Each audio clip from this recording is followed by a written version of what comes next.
Dezembro 31, lendo a história de Deus. Querido irmão, chegamos ao último dia do mês de dezembro, também ao último dia de releitura, de recapitulação da leitura da nossa Bíblia ao longo do ano, o último dia do ano.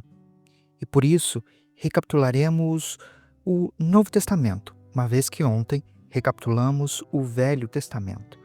Como você sabe, lemos todo o Novo Testamento, que é o cumprimento da promessa construída ao longo do todo o Velho Testamento.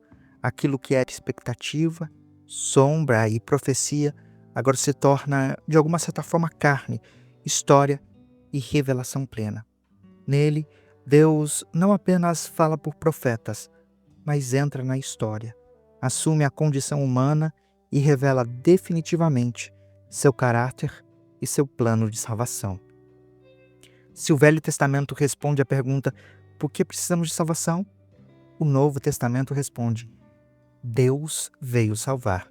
No início dos capítulos 1 e 2, tanto de Mateus como de Lucas, vemos o silêncio que se rompe após os séculos de silêncio profético. Deus volta a falar, agora de forma definitiva. O nascimento de Jesus não ocorre em palácios, mas em simplicidade. Isso revela, de alguma forma, o início da inversão do reino. O poder de Deus se manifesta na humildade. Jesus nasce como verdadeiro homem, inserido na história, cumprindo a promessa feita a Abraão e Davi. Sua genealogia mostra que Deus trabalha através de gerações imperfeitas para cumprir um plano perfeito. Ainda temos, desde Mateus até João, a revelação de Jesus como Deus entre os homens. Os evangelhos apresentam que Jesus não é apenas como mestre, mas como o próprio Deus revelado. Seus ensinamentos não são, de alguma forma, meras regras morais. Eles confrontam o coração humano. O Sermão do Monte, como a gente acompanhou, revela um padrão impossível de ser alcançado sem transformação interior de cada um de nós. Jesus toca os impuros, acolhe os marginalizados, confronta os líderes religiosos e perdoa os pecadores. Ele revela um Deus próximo, compassivo, mas também santo.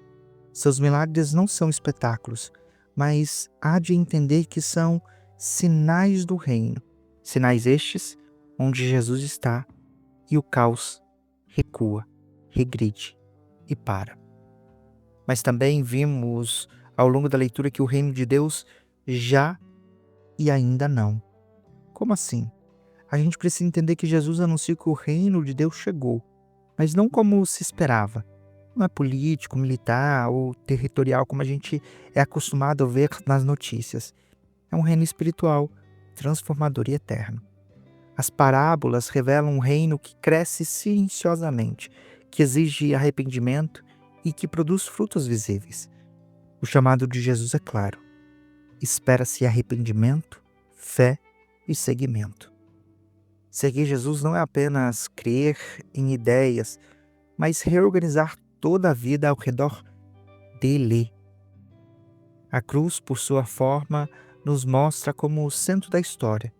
E isso a gente vê especialmente em Mateus dos capítulos 26 e 27, onde a cruz não é um acidente, é um centro plano de Deus. Jesus é rejeitado, ele é traído, ele é condenado de maneira injusta e ainda é crucificado. O sofrimento do servo anunciado pelos profetas agora se cumpre, como as promessas hão de ser ditas. Na cruz, a justiça e graça se encontram. O pecado é confrontado, a dívida é paga e o amor de Deus é revelado de forma definitiva. O véu do templo se rasga, simbolizando o acesso direto a Deus. E a partir desse momento, temos acesso ao nosso Deus e ao perdão eterno. Além disso, nós vemos, especialmente em Lucas capítulo 24, a ressurreição, vida sobre a morte. A ressurreição confirma tudo o que Jesus disse. A morte é vencida. A esperança não é mais teórica, mas é histórica. A fé cristã não se baseia em filosofia, mas em um túmulo vazio. A ressurreição inaugura uma nova realidade. A vida eterna começa agora. O medo dá lugar à coragem, a derrota se transforma em missão.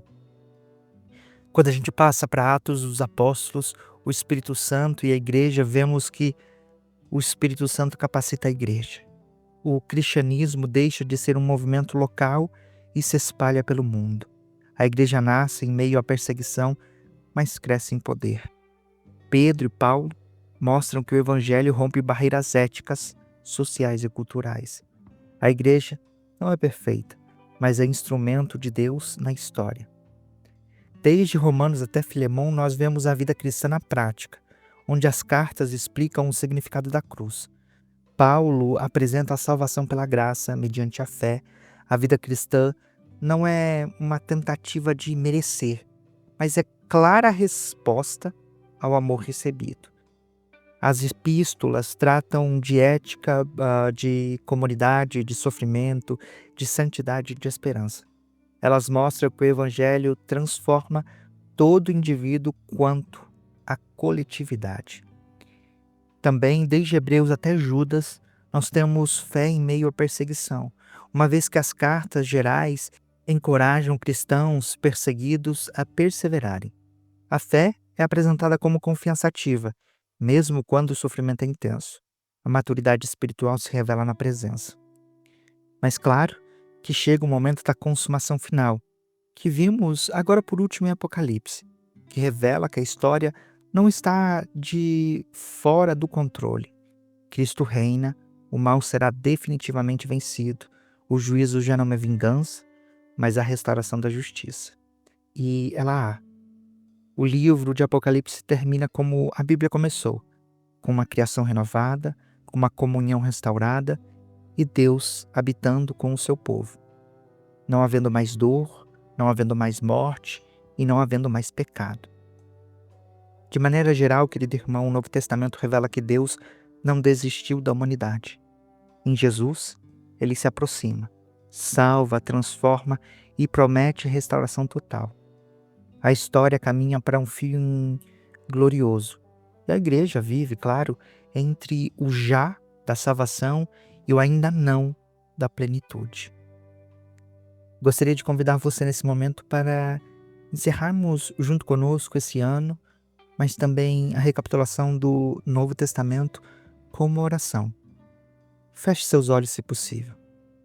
Senhor Deus Todo-Poderoso, nós te agradecemos porque em Cristo tu nos revelaste plenamente teu amor, tua graça e teu propósito eterno.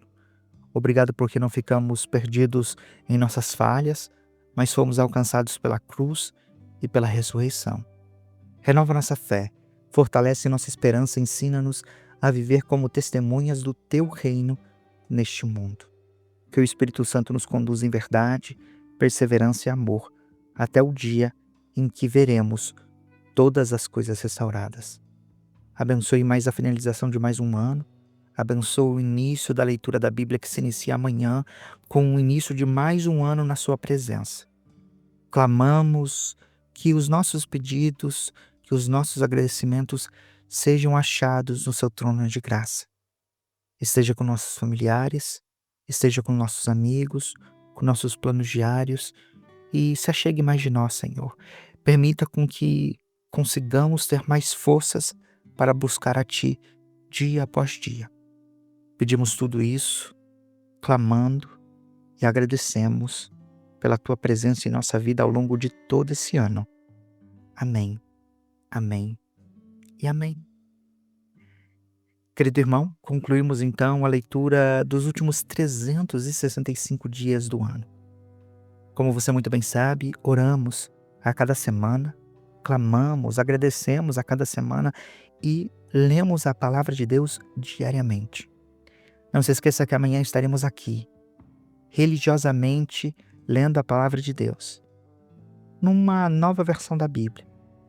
Mas sempre é importante convidá-lo você a estudar junto conosco e a orar junto com a gente sempre. Lembre-se de reservar um momento especial para orar por cada uma das pessoas que estão envolvidas nesse projeto, seja daqueles que estão recebendo os estudos ou seja, daqueles que estão organizados. Unidos em Cristo, seguimos firmes. Na fé, nos encontramos amanhã. Você acabou de acompanhar a Bíblia 365, lendo a história de Deus.